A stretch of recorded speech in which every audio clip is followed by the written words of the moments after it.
Fait structurant de la région, c'est le fait énergétique.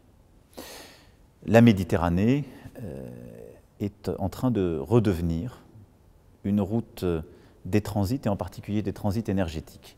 C'est ce qui d'ailleurs crée toutes les tensions en Méditerranée orientale.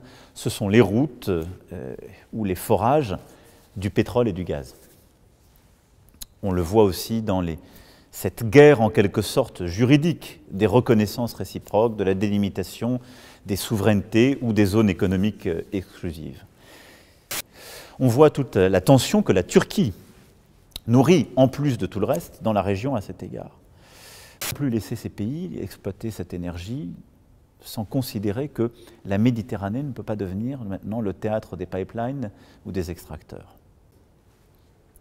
Parce qu'il y a un retrait américain et otanien, en quelque sorte, parce qu'on voit des puissances impériales, régionales revenir avec le fantasme, en quelque sorte, de leur propre histoire. Je pense essentiellement à la Turquie. Nous avons à trouver les formes de coopération politique. L'Égypte a aujourd'hui un pouvoir fort qui contribue à la stabilité de la région, mais qui est dans la défiance à l'égard et de la Turquie et pour partie de ce qui se passe aujourd'hui en Libye.